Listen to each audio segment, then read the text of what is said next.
करे। परमेश्वर का वचन कहता है यदि तुम में कोई दुखी है तो वह क्या करे?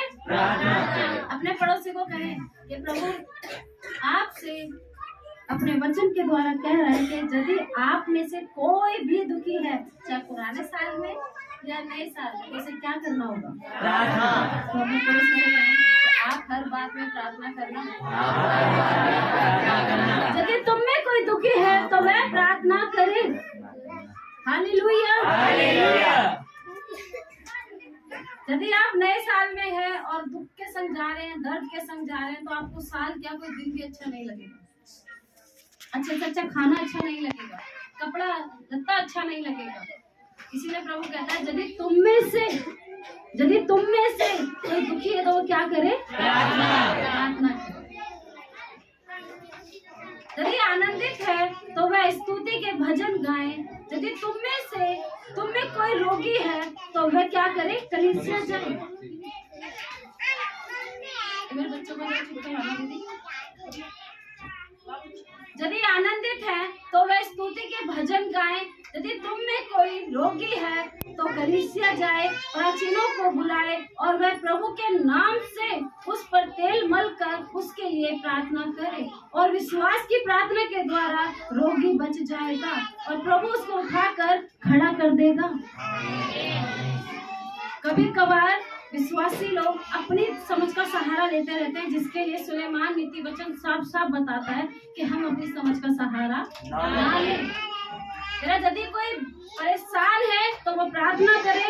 यदि कोई ज्यादा आनंदित है तो वो क्या करे? परमेश्वर के भजन गाए, आराधना करे, स्तुति भजन गाए। और यदि कोई रोगी है या कोई परेशानी में है तो वो क्या करे? वो अपने कलीसिया से किसको बुलाए? अपने प्राचीनों को। कौन कौन जानता है प्राचीन कौन होते हैं? कौन होते हैं? पास्टर। तो आप हमें बुला सकते हैं। यदि आप में से कोई ज्यादा बीमार है, अपने बिस्तर से नहीं उठ पा रहा है, यदि आपको जरूरत है तो आप अपने कलीसिया के प्राचीन को बुलाएं, अपने अगुवों को बुलाएं। और परमेश्वर का वचन कहता है विश्वास की प्रार्थना के द्वारा रोगी बच जाएगा। ये साल का लास्ट वचन आपको दिया जा रहा है, ये आपके लिए है, आपके लिए, आप सबके लिए। यदि आप में से कोई भी चर्च नहीं आ पाता अपनी बीमारी के हालत में तो वो अपने कलीसिया के प्राचीन को, अपने अगुवों को बुलाए। इस साल का पूरा लास्ट जा रहा है, इसीलिए मैं आप सबको वचन के द्वारा बता रही हूँ, मैं नहीं बोल रही। परमेश्वर का खुद वचन बता रहा है कि आप सबको, मुझको भी अगुवे की जरूरत पड़ती है ताकि वो हमारे लिए क्या करे? तो मैं बिल्कुल तैयार हूँ। पहली बात तो आप बीमार नहीं हो, थोड़े खाने से आप अच्छे हो चुके हो। यदि आपको लगता है कि मुझे आज दीदी की जरूरत है या भैया की जरूरत है तो आप हमें फोन कर सकते हैं, अपने घर बुला सकते हैं, हम आपके घर। ये सारी बातें हम नहीं सिखाएंगे तो जयवंत कलीसिया खड़ा नहीं हो पाएगा। अभी 25 दिसंबर को पता है कितने बहन भाइयों ने कहा कि आपने हमें बताया ही नहीं कि हमारे घर केक कटना चाहिए, आपने हमें बताया ही नहीं कि हम पास्टर को गिफ्ट दें। तो ये गलती मेरी थी। यहाँ पे आपको समझ आया? यदि आप बीमार भी हैं, परेशान हैं, आप नंबर नहीं मिला पा रहे हैं तो आप एक दूसरे को बोलें कि पास्टर को बोलो मेरे घर है, या मेरा नंबर आप कहीं से मांगे या कहीं से ले, या अपने आप यहाँ से लिखकर अपने डायरी में अपने बाइबल पे लिखे और आप हमें बुला सकते हैं। हालेलुया। आइए मैं आप सबसे कुछ पूछना चाहूंगी, एक मरे हुए इंसान को कौन जिंदा कर सकता है? सबका एक ही या कुछ और भी है? हा?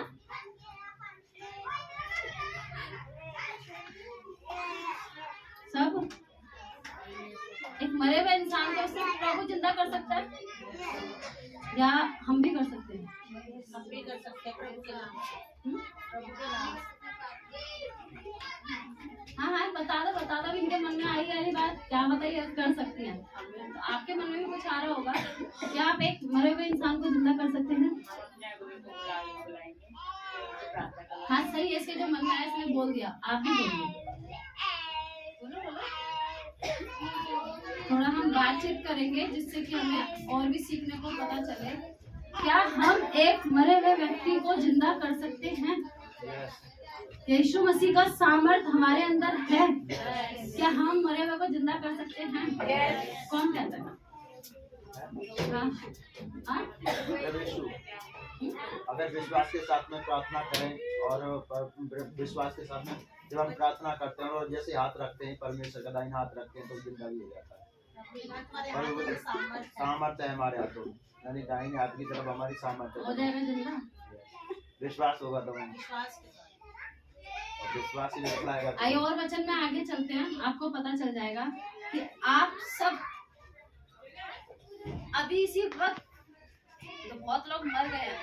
आपको क्या लगता है जो कफन ओढ़ के लेट गए हैं, जो कब्र में चले गए हैं, वो मर गए हैं? आपको क्या लगता है वो मर गए हैं? तो कौन मर गया? जो कलीसिया में नहीं आ पाते, बाहर दुनिया में घूमते रहते। असली मौत चर्च छोड़ने के बाद होती है। एक आत्मा उसी दिन मर जाता है जिस दिन आप परमेश्वर से अपना रिश्ते को तोड़ते हैं, जिस दिन आप चर्च से दूर होते हैं। बात अब ये है कि आप में से या मैं या तोमर या कोई और जिंदा कर सकता है? कर सकते हैं। कैसे? प्रभु का वचन जाके बता सकते। आप चाहते हैं किसी को जिंदा करना? मैं आपको वचन देती हूँ। आप चाहते हैं किसी को जिंदा करना? आप अपने पड़ोसी को कहेंगे मैं जिंदा करना चाहता हूँ। हालेलुया। तो प्रभु आज मुझे बता, साल का लास्ट दिन है, तू मेरे अंदर वो सामर्थ उंडेल ताकि मैं उन मरे हुए को जिंदा कर सकूं। तैयार है? तो आप अपनी आंखें बंद करो, आपको कोई चेहरा दिखाई देगा, मरे हुए का नहीं देखना, जिंदा को देखो, जिंदा को जो भी जिंदा है। आंखें बंद करो और अब देखो कोई जिंदा इंसान है, आपके भाई हो सकते हैं। आंखें बंद करो। सामर्थ्य सिस्टर आप नहीं जिंदा करना चाहती, आप सब भी आंखें बंद कर सकते हैं। पहली बार आए हैं आप, देखो आपको कोई चेहरे नजर आने वाले हैं जो कलीसिया छोड़ गए हैं, जो प्रभु से दूर हो गए हैं, जिनको तुमने सुसमाचार सुनाया और वो लौट के नहीं आए। कुछ ऐसे चेहरे हैं जो आपके सामने हैं, उन्हें देखने की कोशिश करो। प्रभु तू ही इन्हें दिखा ताकि तेरे वचन के द्वारा ही उन्हें जीवित करने पाए। तो यीशु के नाम से आमीन। आइए अपनी आंखें खोल सकते हैं। आपको कुछ चेहरे दिखे होंगे, मैं इस बात को भी थोड़ा देर में बात करूंगी, 1-2 मिनट के बाद करूंगी। चेहरे किसी को नजर आए बस हाथ खड़ा कर दो। तो पहले तू बता दे, बच्चा भूल जाएगा। किसका चेहरा दिखाई दिया?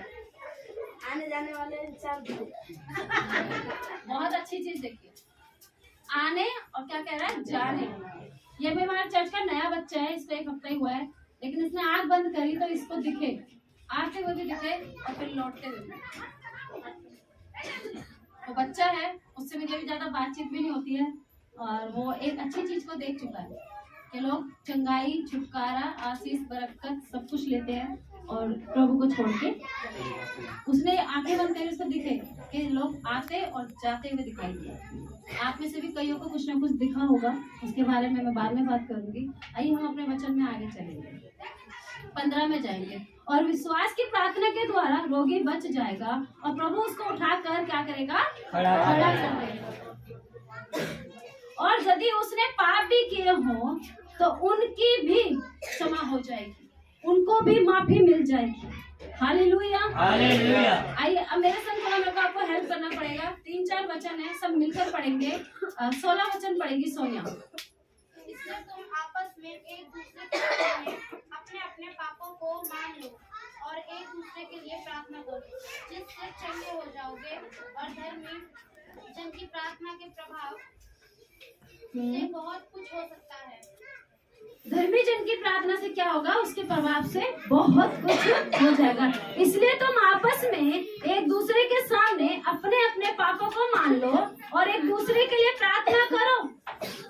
यदि जाने अनजाने में, मेरा टॉपिक ये नहीं है अब ये मैं सोचना दीदी आज हमें अपने पाप गिनवा रही है, कुछ भी करवा रही है। कोई भी सिद्ध नहीं है, कोई भी धर्मी नहीं है, हम इंसान है, हमसे जाने अनजाने में गलतियां हो जाती हैं। तो इसीलिए परमेश्वर ने कहा कि एक दूसरे से सॉरी बोल दो, बात को खत्म करो। हालेलुया, प्रार्थना करो जिससे चंगे हो जाओगे। मतलब अंदरूनी कोई बीमारी है, कोई परेशानी है और आप किसी को माफ नहीं कर पा रहे हैं, तो वो बीमारी आपको पकड़ के रखेगी। और यदि आप माफ कर देंगे एक दूसरे को तो उसके बाद क्या होगा? आपको चंगाई मिल जाएगी। बहुत सारे चेहरे हैं और मैं आप सब जानते हो कि मैं माइक को उठा के बात करूंगी। आप सब जानते हैं कि मेरे एक चाचा ससुर है, उनको मैं माफ नहीं कर पाती थी, मैंने उनको माफ। उसके बाद परमेश्वर ने मुझे बहुत सारी आशीषों से क्या करा था, ब्लेस। मैं कहती थी प्रभु को, प्रभु मेरे से सारे काम करवा ले, बस उस बुढ़े को मैं माफ नहीं करूंगी। तो मेरी आशीषें क्या होती थी, अटकी रहती थी।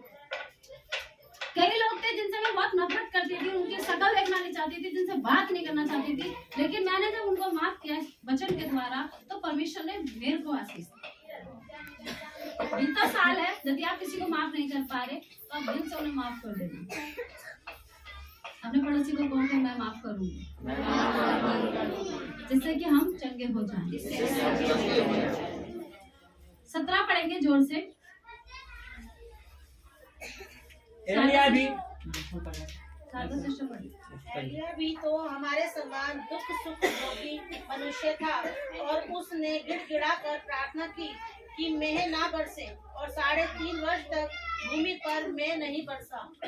ये एक एलिया भविष्यवक्ता के बारे में बातें हो रही है। उसने गिड़गिड़ा कर प्रार्थना करी कि प्रभु बारिश ना हो, और वहाँ पे 3.5 साल तक उसने एक दुआ करी थी। प्रभु ने उस दुआ को सुना और वहाँ बारिश नहीं। इसका मतलब बात अच्छी हो या बुरी हो, यदि आपने रोक कर घुटने टेक के प्रभु से प्रार्थना करी तो प्रभु सुनता है।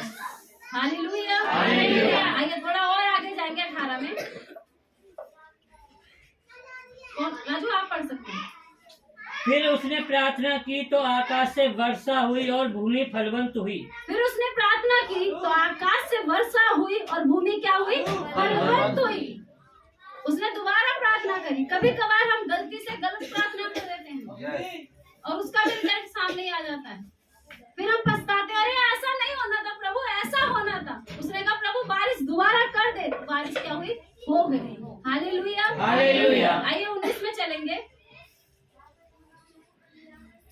हमारी चर्च थोड़ी अनपढ़ है, मैं माफी चाहूंगी। हे मेरे भाइयों, यदि तुम में कोई सत्य के मार्ग से भटक जाए और कोई उसको फेर लाए, तो वो ये जान ले कि जो कोई किसी भटके हुए पापी को फेर लाएगा, वो एक प्राण की मृत्यु से बचाएगा। आइए, वो चेहरे जो आपको दिखाई दिए थे, आप अपने जरा हाथ उठा सकते हैं। आपको चेहरे दिखाई दिए थे जब आपने आंखें बंद करी थी? किसी का चेहरा नजर आया था? ये वचन आपके लिए जिन्होंने चेहरे देखे हैं, जिन्होंने नहीं देखे उनके आगे लग रहा लोग नहीं आते, लेकिन आप लोगों ने आंखें बंद करते चेहरों को देखा था। तो यहाँ पे लिखा है, हे मेरे भाइयों, यदि तुम में कोई सत्य के मार्ग से भटक जाए और कोई उसको फेर लाए, कह रहा तुम में से कोई भाई या बहन भटक जाए और यदि तुम में से ही कोई उसको वापस लेकर आ जाए। अब पिछले वचनों पे ज्यादा ध्यान ना देगा, अब बारी है कि हम मरे हुए को जिंदा करने की बातें कर रहे हैं। हालेलुया। हालेलुया। कोई उसको फेर लाए तो बस वो ये जान ले कि जो कोई किसी भटके हुए पापी को फेर लाएगा, वह एक प्राण को मृत्यु से बचाएगा। क्या आपको समझ आ रहा है? यस। क्या वचन आ रहा है या जा रहा है? आ रहा है। वचन में लिखा है, याकूब बोल रहा है कि यदि तुम में से किसी भटके हुए इंसान को, कई बार होता है शैतान तुम्हारे अंदर इतना ज्यादा गंदा वाला घमंड डाल देगा कि तुम मजबूर हो जाओगे शैतान को सुनने के लिए कि हम कलीसिया छोड़ेंगे। तुम मजबूर हो जाओगे परमेश्वर के कलाम को पढ़ने के लिए, अब हम नहीं पढ़ेंगे, अब हमें किसी चीज की जरूरत नहीं है, तो आप आत्मा में अपने आप को मार डालेंगे। इसलिए परमेश्वर का वचन कह रहा है, अगर तुम में से तुम्हारे अंदर कोई ऐसा टैलेंट है जो आप लौटे हुए इंसान को वापस लौटा लाओ, तो आप उसको एक मौत के मुंह से निकाल के लाओ। आपके घर के भी हो सकते हैं, आपकी चर्च के भी हो सकते हैं, आपकी गली के भी हो सकते हैं, आपके रिश्तेदार भी हो सकते हैं। मैं आपकी या अपने या किसी और की बातें नहीं कर रही, वो कोई भी हो सकता है जो प्रभु को छोड़ के निकल लेते हैं, और कोई भी हो सकता है जो चंगाई लेके निकल लेते हैं। याकूब ने साफ साफ कहा है, तो वही ये जान ले कि जो कोई कहता है, जो कोई हर किसी से वचन बात कर रहा है, मुझसे तुमसे सबसे बातें कर रहा है। यदि आप साल के लास्ट दिन में आके यहाँ बैठे हैं, तो परमेश्वर का वचन आपके लिए बहुत भयंकर बातों को लेकर आ गया है। इन बातों को आप ध्यान से देखें। हमारे अपने हमारे अपने चर्च के बहुत सारे मृत्यु की ओर जा रहे हैं क्योंकि वो भटक रहे हैं। यहाँ पे लिखा है जो कोई किसी भटके हुए को, क्या कह रहा है, किसी भटके हुए पापी को, यदि वो चर्च को छोड़ना, आप मानो कि आप सुनीता सिस्टर को आप सब जानते होंगे। सुनीता सिस्टर इधर फेस करो। पिछले साल 25 दिसंबर को पता नहीं शैतान ने इनसे कैसी बातें करी और बैठ दो, और ये एक कलीसिया छोड़ के चली गई। ना ही इन्होंने किसी से लड़ाई करी और ना ही किसी से इन्होंने बहस करी, ये चुप करके अपना चर्च को छोड़ के चली गई। मैंने इनके लिए प्रार्थनाएं करती रही और मैंने कहा प्रभु अपनी बेटी को वापस लेकर आओ। ऐसा हुआ कि बहन का दोबारा मेरे पास फोन आया, और जब बहन का फोन आया तो मैं खुशी के मारे, जब भी पार्लर में किसी का फोन आता है तो मैं अपनी लड़कियों के आगे कितना उछलती हूँ, कूदती हूँ। मैंने कहा पार्टी कर लो, चलो गले में से पैसे निकालो, पार्टी करो। क्यों? उड़ाऊ पुत्र के बारे में पढ़ा है ना, क्या बोला था उसने, ये मर गया था फिर जिंदा हो गया है, खो गया था फिर मिल गया है। बात नई है पुरानी की नहीं है, कुछ नहीं बदलने वाला, ना कल बदला, ना आप बदला, ना पिछले साल बदला, ना कुछ बदलेगा। बदलने की जरूरत हमें अपने आप को है। आमीन। साल का कोई कसूर नहीं है, अपने आप को बदलो। लोग कहते हैं मैं बदला लूंगा, अरे भाई पहले अपने आप को बदलो। बदलने की जरूरत किसे है? हमें। यदि प्रचार सुनते हुए कभी भी आपको लगे ना कि दीदी मुझे बोल रही है, मॉम मुझे बोल रही है, पाशा जी मुझे बोल रहे हैं, तो ये बहुत अच्छी खुशखबरी है कि वचन आपसे बात कर रहा है। जब वचन आपको यहाँ बार करे, वहाँ बार करे, यहाँ बार करे, यहाँ बार करे, तो समझ जाना ये वचन मुझसे ही बातें कर रहा है। बैठ जाओ बैठ जाओ बैठ जाओ। क्या आपको लगता है आपके लिए स्वर्ग से परमेश्वर आएगा सिंहासन छोड़ के फिर पड़ेगा? वो हमारे मुंह के द्वारा तो बातें करेगा। यस क्या उसने कहा नहीं कि जब तुम वचन पढ़ते हो तो तुम मुझसे बातें करते हो? जब तुम वचन पढ़ते हो तो परमेश्वर आपसे बात करता है, आपको बताना शुरू करता है। आप पढ़ते हो, पढ़ कर फिर बातें करते हो तो वो भी आपसे बातें करता है। आमीन। तो कह रहा है तुम में से यदि कोई भटक गया है तो फिर तुम में से जाओ और उन्हें लेकर आओ। क्या है किसी के अंदर ऐसा टैलेंट? पिछले साल हमारे चर्च में बहुत सारी गड़बड़ियां हुई, बहुत सारी। अब पिछला साल ही बोलूंगी, अब एक ही दिन रह गया, कुछ ही घंटे बाद हम घुस जाऊंगी नए साल में। मामले तो संभले नहीं,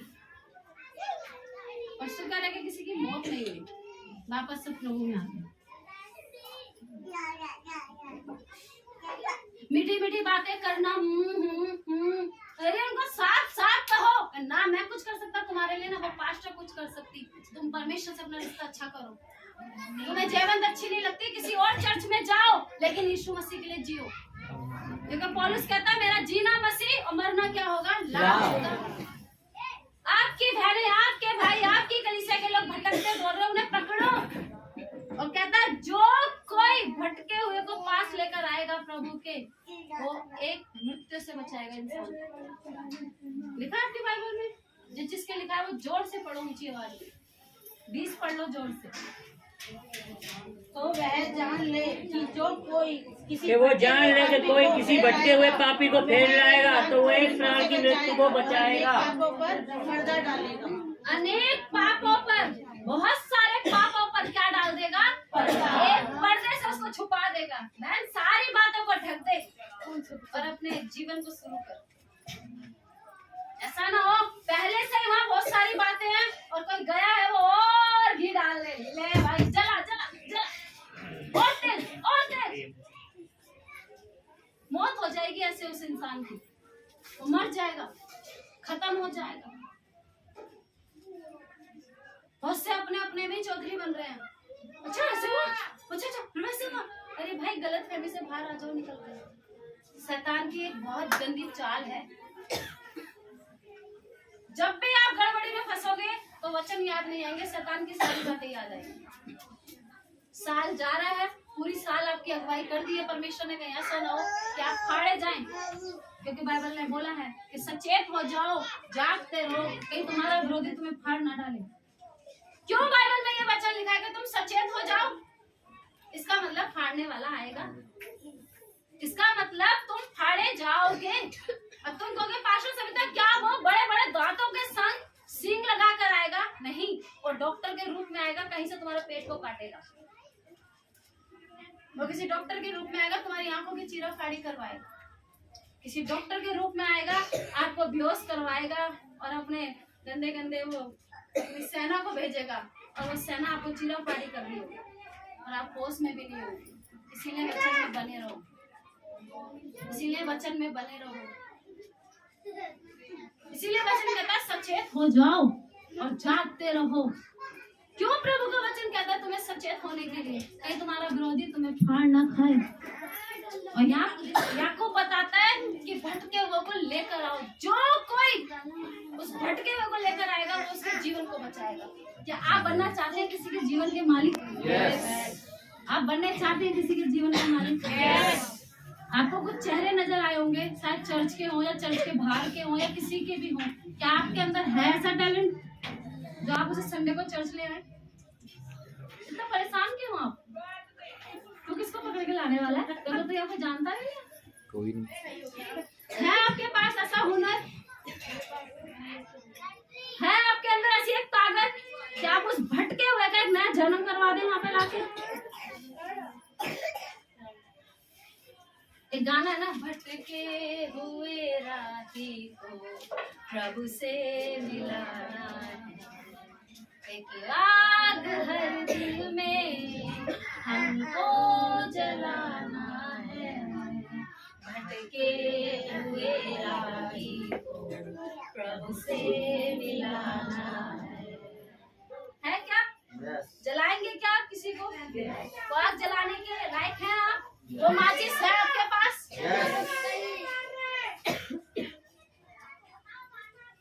अप्रैल के महीने में हमारी भविष्यवाणी हुई कि भाई हम बहुत ज्यादा आगे बढ़ने वाले हैं, बहुत नए नए लोग आएंगे। शैतान ने भी इस बात को सुना।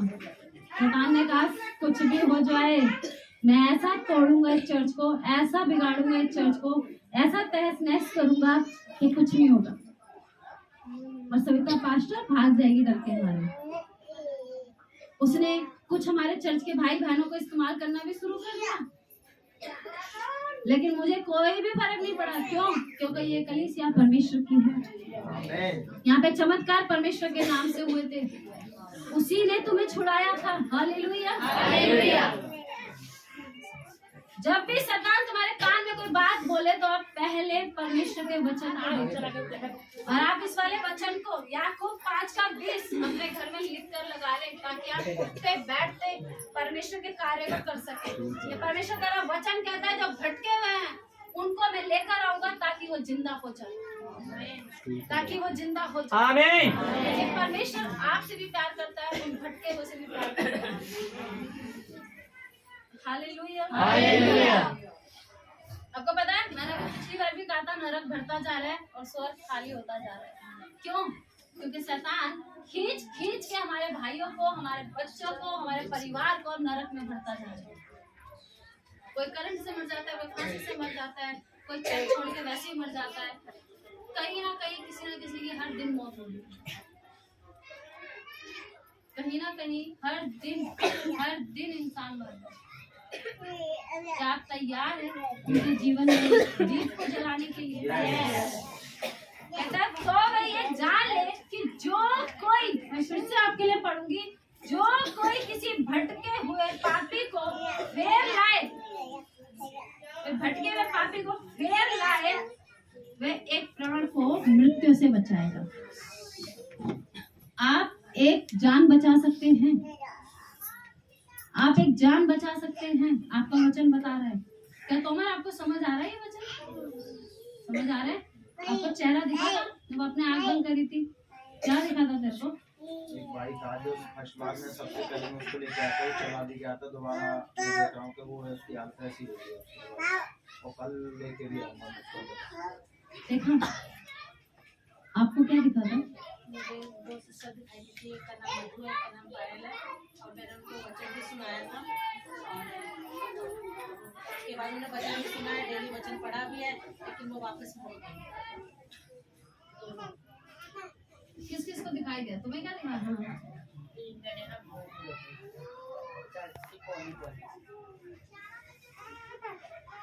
किस किस को दिखाई दिया? किरण और सुनीता। देखा, आप अपने प्राण के पीछे पड़े हो, बस मैं अच्छी हो जाऊं, मैं ये हो जाऊं। आपको पता है कोई मौत में है इस टाइम। परमेश्वर का वचन बता रहा है, अगर तुम में से कोई भी उन्हें लेकर आता है तो आप एक इंसान को जिंदा कर देंगे। मुझे मेरे ससुराल वाले सारे दिखे हैं, क्योंकि वो विश्वास नहीं। देखो, लोग खत्म होते जा रहे हैं। अभी आप यहाँ बैठे पूरी शांति है, बाहर जाके देखिए क्या हंगामा है दुनिया में, कितनी हाय हाय है। तुम्हें लाजा सिस्टर कुछ नहीं दिखा? एक बारी फिर से नए साल पे आप मिठाई लेके पहुंचो उनके सामने, उनसे बातें करो। इंसान को इंसान देख के नाराज मत हो, आप परमेश्वर के प्रेम को याद करो। क्या उस परमेश्वर ने तुम्हारे लिए लहू नहीं बहाया? क्या उसने तुम्हारी प्रार्थनाओं को नहीं सुना होगा? शैतान चाहे मेरे चेहरे के द्वारा तुम्हें कुछ और दिखा रहा हो, लेकिन तुम असलियत तो देखो, परमेश्वर के लहू को तो देखो जो तुम्हारे लिए बहाया गया। आपको पता है ना, इस फोटो को मैं बार बार दिखाती हूँ, यीशु मसीह ने तुम्हारे लिए कील खाई और तुम्हारे लिए मारा गया। ये जानते हैं ना आप, ऐसे ऐसे गड्ढे उसने अपने देह में करवाए आपके लिए। इस प्रेम को भी आप भूल गए, ये भी आपको याद नहीं है। बस आपको मैं ही दिखती हूँ हर जगह, प्रार्थना में तुम्हें मेरा ही चेहरा नजर आता है, मेरी ही बातें नजर आती हैं। ये सब प्यार भूल गए, सारी कुर्बानी भूल गए। क्या आपको याद नहीं है कि यीशु मसीह ने आपके लिए कोड़े खाए? क्या आपको याद नहीं है? मेरे तेरे में, मेरे तेरे में, मेरे तेरे में पूरा ऐसे ऐसे करके मसाला बना दिया, वो मसाला किसी काम का नहीं था। बहुत सरल की बात है, दो ज्ञान के वचन तुम्हें मिल गए, उसको लेके ज्यादा उछलो मत। जब परमेश्वर इंसाफ करने पाएगा तो आप कहीं के नहीं रहेंगे। अगर किसी के भी वजह से एक भी आत्मा भटकी, मैं डंके की चोट पे घमंड के संग कहती हूँ, उसका इंसान आपको देना पड़ेगा, क्योंकि वचन में लिखा है जब परमेश्वर की कोई भी आत्मा किसी के भी वजह से भटकी, इसमें मेरी कोई भी गलती नहीं है। जो भी आया, पहली बार या लास्ट में आया, बीच में आया, कभी भी आया, मैंने उनको सिखाया, मैंने उनके लिए प्रार्थनाएं करी। यदि तुम्हारे वजह से कोई भी आत्मा तहस नहस होगी, वो सबका इंसाफ आपको करना पड़ेगा। यीशु को तो इंसान ने मारा था, फिर तुम्हें दुष्ट आत्माएं मारेंगी कोड़ों से, और दुष्ट आत्मा को तरस नहीं आता, वो बहुत गंदी मार लगाएंगे हमें, चाहे वो फिर मैं हूँ या कोई और हो। यदि परमेश्वर ने आपको चुना, आपको बुलाया, तो उसने अपने काम के लिए बुलाया, ना कि उसने अपने काम के लिए। उसने ये नहीं कहा कि तू अपना प्रचार कर, उसने कहीं ये नहीं कहा कि तू अपनी बातों में लगा, उसने कहा कि मैंने तुझे इसलिए चुना है कि तू मेरे काम को कर। मेरे पार्लर में बहुत सारे मेकअप के सामान है, मैं चाहूँ एक बुरी से बुरी औरत को सुंदर बना सकती हूँ, एक काली कलूटी कैसी भी औरत हो मैं उसको बहुत सुंदर बना दूंगी, लेकिन वो थोड़ी देर का होगा। वो अगले दिन जब मुंह धोएगा तो उसका पति भी उसको देख के डर जाएगा। लेकिन यीशु मसीह जो भी करेगा वो सब रियल में होगा। Hallelujah, hallelujah. आपके वजह से कोई भी आत्मा तहस नहस ना हो जाए, कोई भी आत्मा छोड़ के भवन को ना चले जाए, कोई भी आत्मा परमेश्वर को ना छोड़ दे, वरना आपसे हिसाब लिया जाएगा। क्योंकि वचन में साफ साफ लिखा है कि तुम में से कोई भी भटके हुए को भवन में लाता है या प्रभु से मिलाता है तो आप आशीष पाएंगे। मैं 100 आदमियों का देखभाल नहीं कर सकती, मैं 100 आदमियों से बातें नहीं कर सकती, क्योंकि मैं यहाँ पे आके खड़ी होती हूँ। आपकी जिम्मेदारी है कि आप एक दूसरे से बातें करें, आपकी जिम्मेदारी आप उन्हें बोले कि भाई चर्च आया करो। ये मेरा ही काम नहीं है, यीशु मसीह मेरा ही नहीं है, उसने मेरे लिए मार नहीं खाई है, सारा कुछ उसने मेरे लिए नहीं करा, उसने सिर्फ मुझे यहाँ खड़ा करा है कि मेरे काम को कर, और आपको भी इसी ने बुलाया है। ये तेरा मेरा छोड़ो, सबका प्रभु एक ही है। वचन में भी लिखा है, कोई कहता है पौलुस का, कोई कहता है अपोलोस का, अरे वो सबका प्रभु है भाई। उस मारियम को याद करो जो कब्र पे रोती हुई गई, और जब यीशु मसीह नहीं मिला तो पूरे गांव में प्रचार करी कि उसे चोरी करके ले गए, और जब यीशु मसीह मिल गया तो ये कहने लगी कि अरे वो तो जीवित हो गया। सबसे पहली औरत मारियम थी जिसने प्रचार करा। आप में से कोई ये भी नहीं कह सकता कि मैं प्रचार नहीं कर सकती। भाई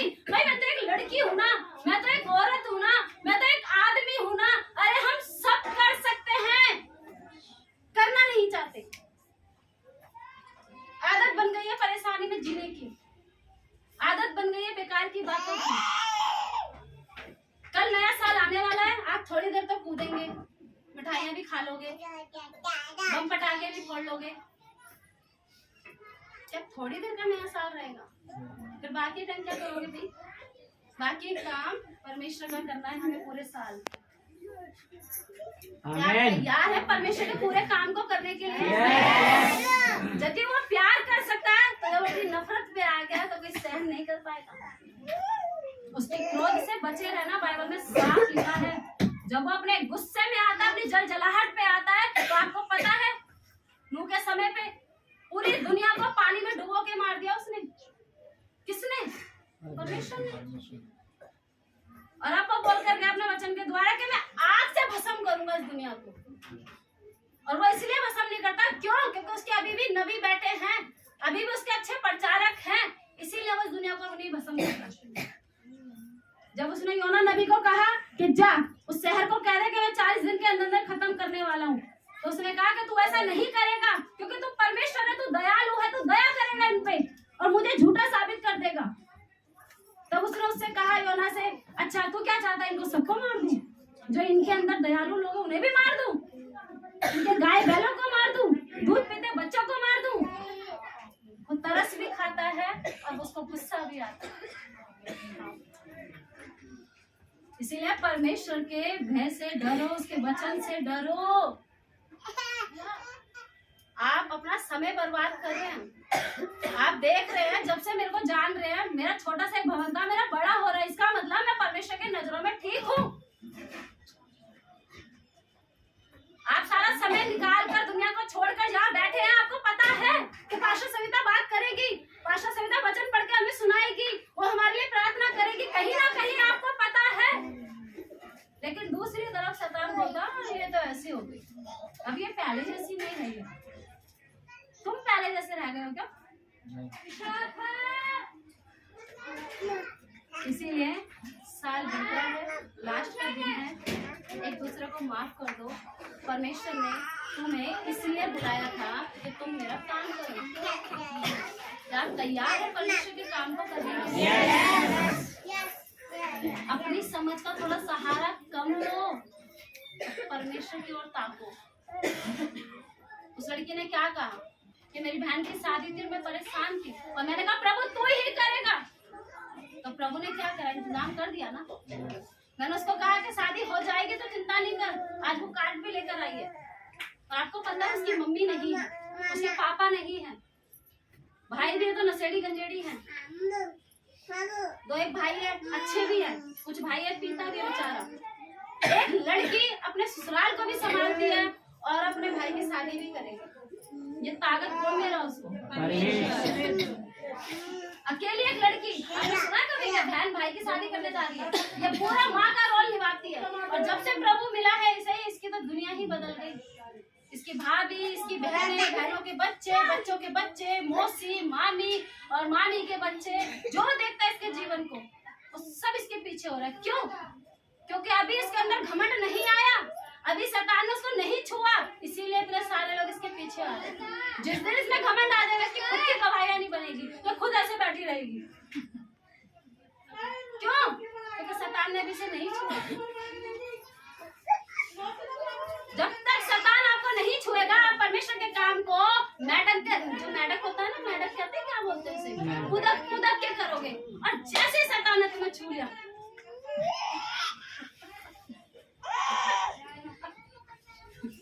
पता नहीं इस चाल का तो कोई जानवर भी नहीं है, ऐसी चाल शैतान हमारी कर देता है। ऐसे चलता है कोई जानवर?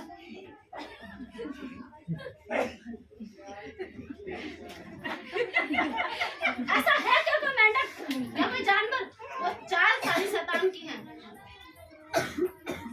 आपके पास कोई आ रहा है, आपके दरवाजे पे कोई आ रहा है, या आपके ऑफिस पे कोई आ रहा है, उसको अच्छे अच्छे वचन दे दो भाई कि भाई तुमको जयवंत अच्छी नहीं लगती, सबका पास्टर अच्छा नहीं लगता, तो किसी और चर्च में चला जा, पर अपने जीवन को खराब मत। आगे बढ़, आगे बढ़। लेकिन मैं पूरी कोशिश करती हूँ कि प्रभु जितनों का जयवंत में जन्म हुआ है, शैतान उन्हें छूने ना पाए। शेर की खाल में भेड़िए भी होते हैं चर्च के अंदर। मैं एक दिन किसी को बता रही थी सबसे ज्यादा गंदा जानवर चर्च में मिलेगा, और जिसको मैंने बताया है क्या बातें कर रही हो, चर्च में जानवर? हाँ, जो नूह की जहाज, जब नूह का जहाज गया था उसमें धर्मी लोग बैठे थे, कि जानवर नहीं बैठे थे जहाज में, तो चर्च में जानवर नहीं आ सकते। नूह की स्टोरी किस किसने पढ़ी है? उस जहाज में जानवर भी बैठे थे, तो भवन में नहीं आ सकते जानवर? आ सकते हैं। तो संडे चर्च आ जाना, यदि प्रचार में कुछ कर दिया हो मैंने काम खत्म, तो बुरा ना मानना, और यदि बुरा मानो गॉड ब्लेस यू, तो वो आपको बहुत आसान है। लेकिन जब तक तुम्हारा टीचर तुम्हें सही से नहीं समझाएगा तो तुम एक नालायक बच्चे हो जाओगे। तुम ना तो घर में काबू में आओगे ना फिर चर्च में आओगे। जो ज्यादा डांट खाता है वही आगे बढ़ता है। जिसने सोच लिया मेरे को इसका बर्दाश्त नहीं, तो वो कहीं का नहीं है, उसका कहीं का कोई जुगाड़ नहीं है।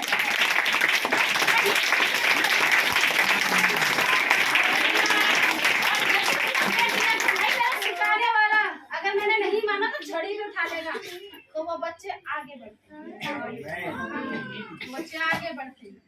और जिन बच्चों ने फैसला कर लिया मेरी मम्मी ने डांटा अब घर छोड़ के जा रहा है, पापा मेरा अच्छा नहीं कर, औरतें अपने नशेड़ी पति को नहीं छोड़ती हैं। मैंने भी नहीं छोड़ा था, मेरा पति खूब पीटता था, मैंने भी नहीं छोड़ा था। और चर्च में जरा बात हो जाए, अब ना जाऊं मैं चर्च, कभी भी ऐसी बात हुई है जल्दी से डिलीट मारो नंबर, जल्दी से ग्रुप से निकलो। भाई ऐसा मैंने कौन सा गुनाह कर दिया? फिर उनसे पूछो आपने वो नशेड़ी पति छोड़ा? पति है वो तो, अरे उस पति के लिए फिर तुम दुआ किससे करोगी? चर्च छोड़ने से पहले उन लोगों को भी छोड़ो जिन्होंने तुम्हें सताया। चर्च तब छोड़ना, उनकी छाती पे तो बैठे हुए हो, उनको नहीं छोड़ रहे। वो जितनी बीमारियां गई है ना उन सबको बुलाओ कि भाई अब यीशु मसीह से मेरा नाता नहीं है, वो सारी दुख परेशानी मेरे सर पे फिर से आओ, तब तो मजा आए। और शाम भैया और पिंकी भैया यदि तुम चर्च छोड़ के कभी गए तो ये बच्चा मुझे देकर जाना। ये आए बेचारे रोते हुए प्रभु बच्चा दे, मैं भी संग में लगी हूँ, हाँ प्रभु दे। मैं भी रोने लगी जैसे कि बच्चा मेरा है। हाँ नहीं वो तो चाहिए प्रभु, उसको माँ बना। उसको लोग उल्टा सीधा बोलते होंगे, प्रभु उन दोनों को ताने मारते होंगे, बच्चा दे प्रभु बच्चा दे। घर पेट से है, 7वां महीना है, जिस दिन इनके अंदर घमंड आया इनका बच्चा छीन लिया जाएगा। उसी दिन उनको कह देंगे जाने जाओ, बच्चे को ये रख के जाओ और घर चलाएगा। और चर्च में झाड़ू मारेगा, मेरे गुस्से को सहन करेगा और चर्च में मेरा सारा काम कराएगा। अरे जरा जरा इस बात को लेके सबसे पहले पास्टर सविता को छोड़ो, दोबारा चर्च नहीं जाना।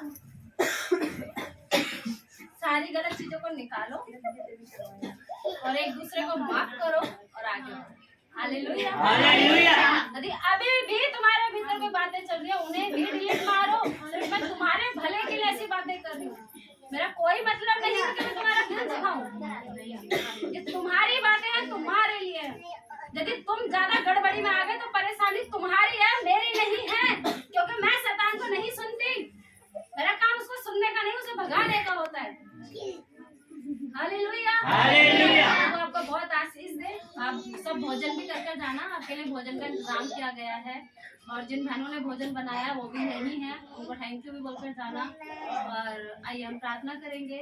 और बीते समय में यदि आपसे जाने में आपका दान रह गया और आप दान ना दे पाए हो तो साल का लास्ट है, आप अपने दान को भी दे दीजिएगा भवन में।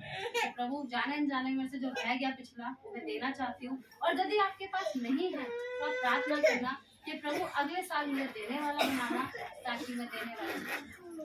और अभी भी हम भेंट लेंगे क्योंकि साल का लास्ट दिन है, तो हम भेंट भी अपनी देकर जाएंगे ताकि प्रभु हमें और भी 100 गुना नए साल में देंगे। हालेलुया। आइए खड़े होंगे, हम सब प्रार्थना करेंगे।